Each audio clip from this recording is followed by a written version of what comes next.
Hey guys, welcome to another episode of Amber Unfiltered. So I have a very interesting take that I wanted to talk to you guys about. I wanted to talk about why I think that It's Always Sunny in Philadelphia is like the white version of Martin. But before I do that, don't forget to like, comment, and subscribe. Also, if you want to cash at me at Amber Unfiltered Show, that'd be greatly appreciated. So first, I want to preface this video by saying Martin is such an iconic show. I do feel like it's problematic in some ways because Martin can like low-key be problematic with his views on women and like getting like in his ego and like letting his friends like boost his ego.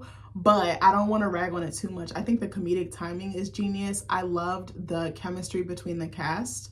I think that it was well cast. I think the situations were very funny and relatable, and we all kind of knew someone like a Martin or his friend group. I think that obviously, you know, it really was big on promoting like Black culture, and I don't want to take away from that. But I was really thinking about this the other day. I think I said this to Nick yesterday. So we don't really have any shows to watch right now because we can't find anything good. So we're like scrambling. I actually just restarted my Netflix membership because I literally cannot find anything. I've been watching documentaries and I thought about talking about them, but the material or the subject matter is so sensitive that I'm not really sure I want to get on camera and talk about that, just because there's people's lives that have been impacted and I want to be sensitive to that. But we've been watching It's Always Sunny in Philadelphia. That show is fucking bananas. It is one of the funniest shows. I was like, they made this show like 20 years ago or started making it 20 years ago, and it's so hilarious. Like, we're on season 3 right now. These people are terrible. I was like, they're like the worst people ever, and they're always trying to get over on someone. But the reason why I think I thought of Martin was because, one, it's like it centers on a friend group and like their shenanigans. Like, they're always in some like outlandish situation. They're always competing like to be like top dog. They're I'm trying to think what else. The way that they rag on each other. Remember the way that Martin would roast the fuck out of Pam? And I know that Ari Lennox came out and said that she didn't appreciate some of the things that was said about Pam, and I could empathize with that. And I definitely actually really think that Pam was a baddie. Her skin was fine. I loved her hair. Like, not skin, I meant to say she was fine. She was finer than frog hair, okay? Like, I loved her skin. I loved her hair, her makeup, her dress, like just her essence. Gina is beautiful too, but I really feel like Pam was like undersold because I was like, she's a baddie. Like, I was like, they're both gorgeous. They both have it going on, and they're both super talented. Tashina Arnold and Tisha Campbell. But anyway, so that was one thing that I saw. I also noticed how a lot of their shenanigans were usually like in one or two like central locations. Sometimes they would obviously go to other places and stuff, but a lot of the action I noticed in Martin took place in his apartment or Nipsey's, the bar that they were always at. Obviously, again, there were other places, but those were the two like primary locations that something would always happen. Or Shanae's apartment. That's another one. I love Shanae. She was funny. Ooh, ooh, ooh, Oh, I loved her.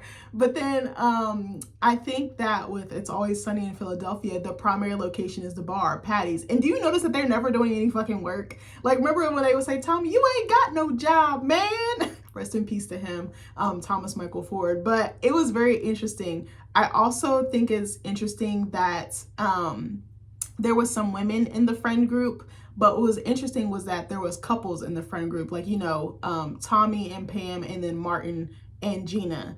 What's different about It's Always Sunny in Philadelphia is none of them are dating, but then it's always Dee proving herself. And I feel like Gina would always shut like Martin's shit down. Like, she would always clap back and have her girls backing her up to prove like his male ego wrong. And I thought that that was very fascinating because Dee is always trying to prove herself. She's always trying to be one of the boys, but she has to realize she's not. Like, as much as she wants to be, she's not gonna be. Like the episode we watched last night or the other day, I think it was, they were trying out for the football team for the Philadelphia Eagles. I think based on that movie Invincible, I think it was. I've never seen the movie, but she dressed up as a guy to try out for the team, and she was like trying to prove her assault, and she was actually dusting Dennis and Mac. I absolutely love Dennis and Mac.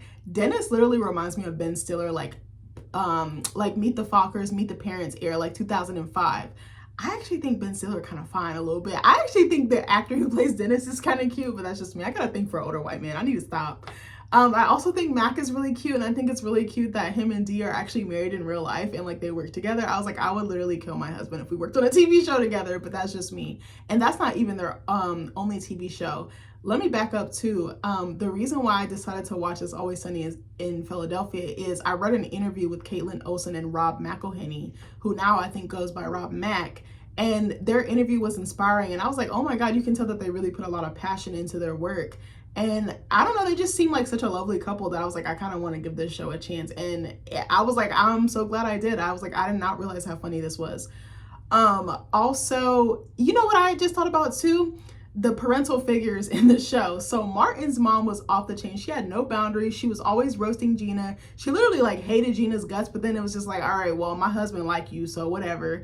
But I also, and she was always doing really wild shenanigans, especially to Gina and Pam, but mostly Gina when Martin wasn't around. And that's something else I noticed with Frank, Dee and Mac's dad, who I guess is technically Charlie's dad. But like the parents are unhinged. I was like, oh my God. I'm trying to think what other similarities I'm trying to think of. Oh my God, let me think for a second. I didn't take any notes. I'm just going off the dome here.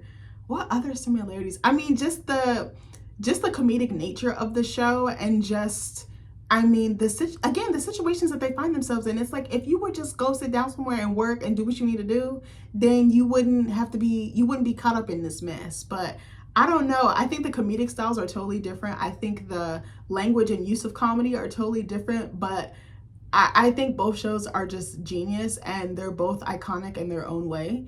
I think these are shows that will probably be around for a really long time. Like, I think people will still be watching these shows 10, 20, 30, 40 years later. I'm trying to think, is there anything else? I feel like I'm missing something. Am I missing something? Nothing else is coming to mind. Let me see. What else about the show? Also, the theme songs are really like iconic and like memorable. Like, even though there's no words and It's Always Sunny in Philadelphia, just like it gives like Lollipop Gang or something. Remember when Pam did that? She was like the Lollipop Gang, like when she was making fun of Martin. I'm trying to think what else. Yeah, Martin's theme song is so iconic. Like, when you hear it, you get to moving your foot, get to tapping your hips, start to shake or whatever. Yeah, I don't know. Also, isn't some of the guys that work in It's Always Sunny in Philadelphia, they're comedians just like Martin was. Is Carl Anthony Payne and Thomas Michael Ford, were they comedians as well? I would definitely consider oh my gosh. I would definitely consider Tashina Arnold and Tisha Campbell comedians. They are so funny. Like, I love Tashina Arnold's character in Everybody Hates Chris. She is me and I'm her. I'm Rochelle. Rochelle is me. Because I'd be like, I do not need this. My man has one job, you know? But I just loved the way that Tashina's comedic timing was. She could just, her facial expressions, her body language, just the things she would say. And I was like, I know that set was like, they were busting at the seams. They had to be, because she's so funny. Tisha Campbell is very funny too. Like, they're just naturally funny. I don't know how to explain it. I think the actress who plays Dee, who I believe is Caitlin Olsen, she has a natural, they just have it. You can tell that they like really develop their talents. Like, they might have done theater or like art school. Like, they kind of give me that, or maybe they were just maybe taking on their surroundings and making it comedic. But I think both casts are really talented. I think they really have something on their hands with this show, and I'm like mad at myself for waiting so long to watch this show. I think Danny DeVito was born to play that role. I also love yes, now that I just thought about it, Frank is such a scammer, and so is what was the guy? Stan was Martin's boss at the radio station. He was such a scammer too. He was always trying to get over on people. He was always a cheapskate, and Frank is definitely the same way. Frank definitely loves the illegal shit, and I feel like Stan kind of did some illegal shit at work, but like, he was his boss, so he couldn't really do anything about it. But I don't know. I really am enjoying the show. I remember seeing the commercials so many times over the years. I've seen it through different times in my life. And I'm like, I didn't think the show was like, I was like, oh, it's just whatever. But I was like, for it to be on air this long, like, it's almost like a Family Guy or like a Simpsons or something like that. But anyways, I love you guys, and I hope you like this video. Bye.